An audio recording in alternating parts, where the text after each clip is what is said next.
Un véliplanchiste disparu en mer depuis hier. Les recherches se poursuivent pour le retrouver. Cédric Wakaouniem fait le point pour nous dans un instant. Les retraités devant les locaux de la CAFAT ce matin en cause la non-revalorisation de leur retraite pour cette année 2020. Comment détecter une fake news? Un atelier en ce sens était proposé par la médiathèque de Rivière-Salée à une dizaine de jeunes hier. Reportage en fin d'édition. Les recherches se poursuivent donc depuis ce matin après la disparition en mer d'un jeune véliplanchiste, un jeune adulte qui n'a pas donné de nouvelles depuis hier après-midi alors qu'il était parti faire de la planche. Cédric Wakaouniem. En effet, Charlotte, difficile d'obtenir des informations précises sur l'évolution des recherches en mer. Toujours est-il qu'elles ont repris très tôt ce matin par le MRCC, les secours en mer, et le SMSM, les sauveteurs en mer, appuyés par l'ACPV, l'association calédonienne de planches et de voile, et les clubs nautiques de Nouméa. Les recherches ont débuté hier soir. On rappelle que le véliplanchiste serait tombé de sa planche au large d'Aquarêve. C'est cette fameuse plage aux abords du complexe du Méridien. Après l'alerte lancée par la famille hier après-midi auprès des autorités, il a eu également cet appel à l'aide dans la soirée sur les réseaux sociaux pour venir en soutien aux équipages en mer. Sur place ce matin, à Gardienne des Franques, les forces armées longent la côte. Sur place également des moyens conséquents de l'État avec un hélicoptère de la gendarmerie et 8 moyens nautiques. Malgré le peu d'informations, les autorités rappellent quelques conseils de sécurité pour les sports de glisse. Ne sortez pas seul et prévenir un proche qui puisse surveiller vos évolutions. Naviguer si possible à plusieurs pour être un gage de sécurité en mer. Et en cas de difficulté, surtout ne jamais quitter son flotteur. Et bien évidemment, Charlotte, signaler une disparition en mer au 16, le numéro d'appel du MRCC.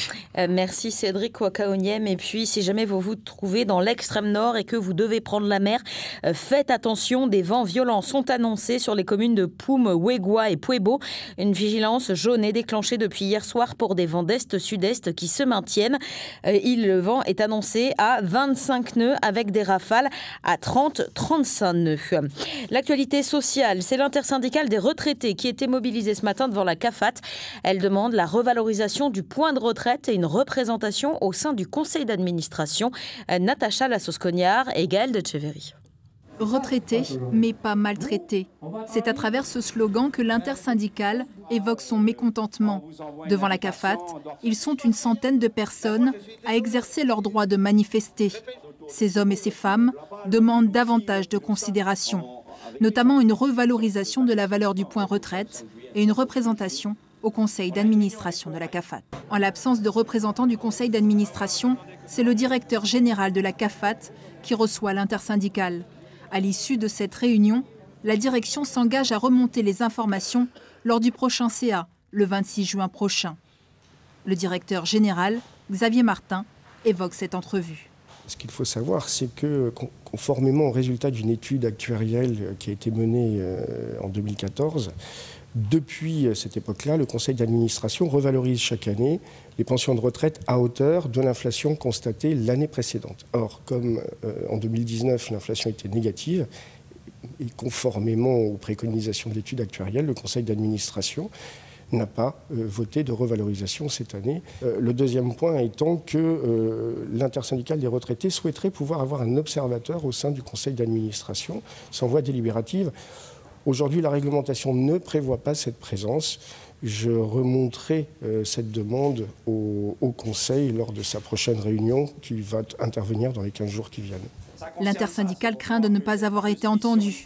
Un nouveau conseil d'administration doit être élu en juillet. Des décisions ne pourraient être alors envisagées qu'au mois de septembre ou octobre prochain.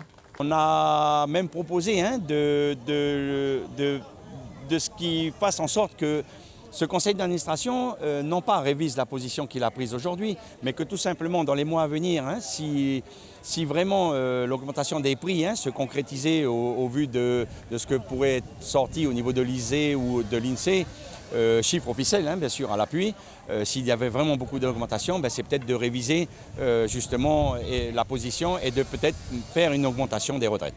Et puis le deuxième point était, je dirais, cette fameuse place d'observateur au sein du conseil d'administration. Et il faut que, je dirais, ces partenaires sociaux comprennent qu'il est nécessaire que 35 000 retraités en Calédonie soient représentés au sein de la CAFAT.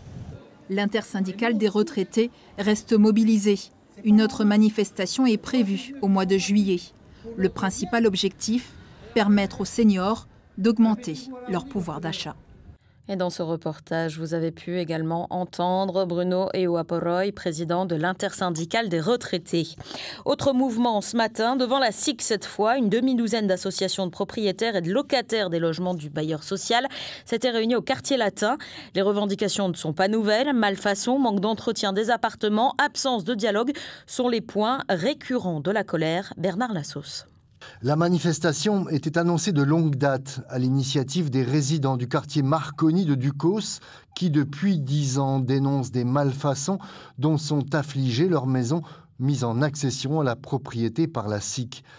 De travaux d'urgence en promesse, de rapports d'experts en décision de justice, les habitations, elles, continuent de se dégrader et représenteraient même un danger.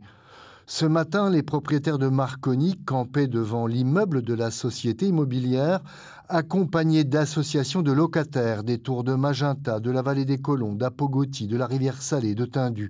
Au bas mot, ce sont près de 1500 familles qui étaient représentées et le cahier des revendications est épais. Je cite, malfaçon, manque d'entretien des appartements ou travaux bâclés par des sous-traitants sous-payés et bien sûr, l'absence de dialogue sont les points récurrents de la colère. Une délégation a été reçue à 10h ce matin par la direction de la SIC. Les négociations sont toujours en cours. Et pour clore ce chapitre social, à Païta et à Dimbéa, les entrepôts de la société logistique Socalog sont bloqués depuis ce matin par l'USTKE. Le ton est monté d'un cran. Une semaine après une première mobilisation, le syndicat conteste une embauche extérieure au détriment d'une candidature interne au poste de superviseur. Le dossier a été examiné par la commission paritaire de l'emploi local qui a validé à l'unanimité la contestation portée par les grévistes. Le dossier a été transmis à la direction du travail. Sur le terrain, la CSTNC a rejoint le mouvement ce matin d'après l'USTKE. Justice à présent, Bélep dans le dossier des violences mortelles de mai dernier. 3 personnes ont été condamnées hier à des peines de 16 mois de prison assorties de sursis probatoire pendant 2 ans. Ces 3 jeunes ont participé aux dégradations et aux incendies des maisons de la famille du clan Poachili.